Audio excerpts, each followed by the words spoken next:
Bismillahirrahmanirrahim. Pada suatu hari Rasulullah SAW ditemui oleh malaikat Jibril. Rasul pun bertanya, "Ada apa wahai Jibril?" Jibril menjawab, "Wahai Muhammad, sesungguhnya hari ini Allah Subhanahu wa Ta'ala sedang mengobarkan nyala api neraka, dan seluruh para malaikat amat ketakutan. Mereka tidak tahu harus bagaimana. Untung aku ingat," kata Jibril, "bahwa engkau Muhammad adalah sumber cinta dan sayang Allah Subhanahu wa Ta'ala kepada alam semesta. Dengan alasan itu aku kesini, bertabaruk mengambil berkah dengan cinta Allah kepada dirimu, ya Rasulullah, ya Muhammad."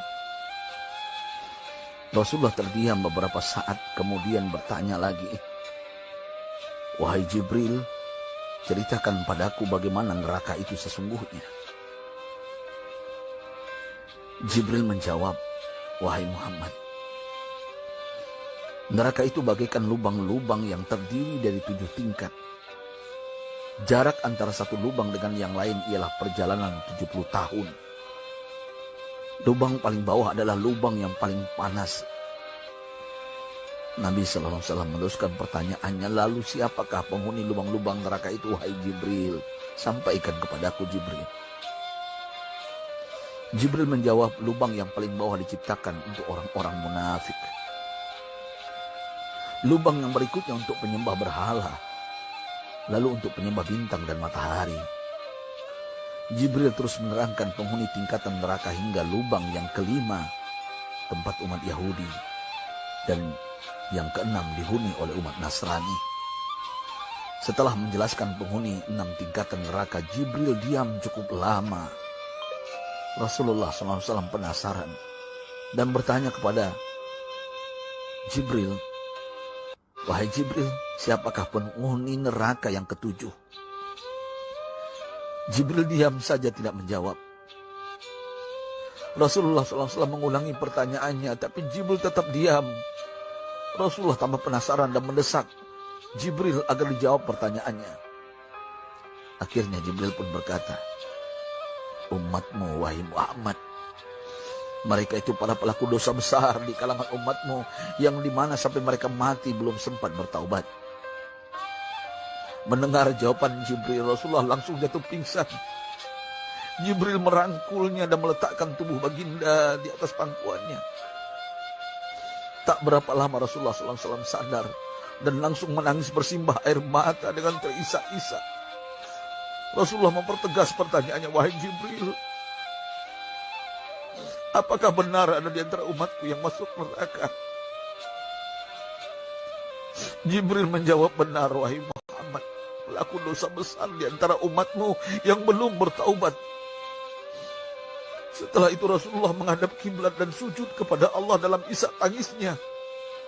Sesekali dengan suara pelan beliau membisikkan kata-kata, "Ummati ya Rabb, ummati, ummati, ummati."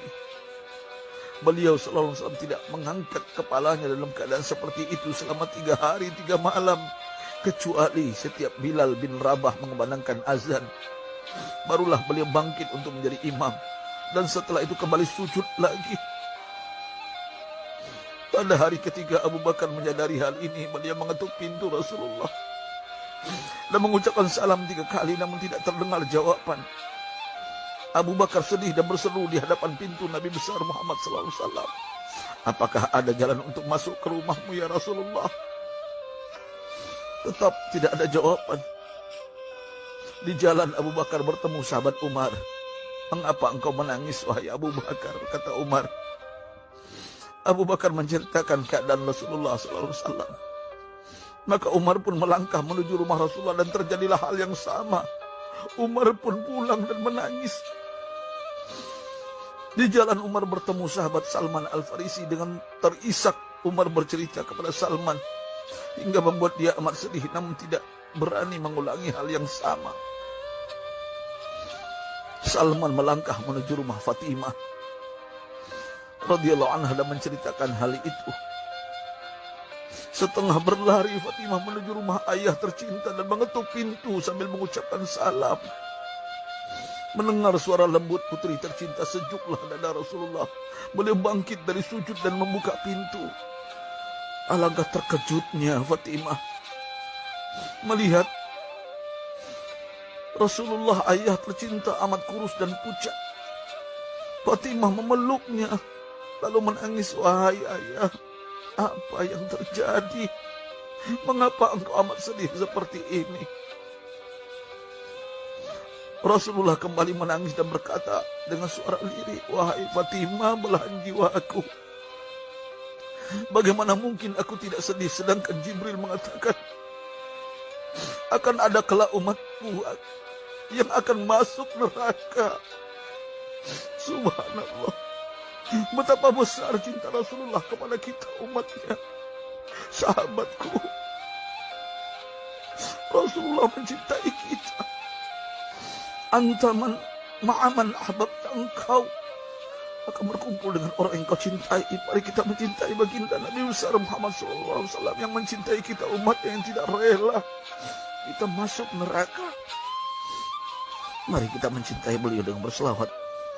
Sahabatku, sampaikan, Rasul mengajarkan kepada kita, man dalla ala khairin falau mislu ajri fa'ili.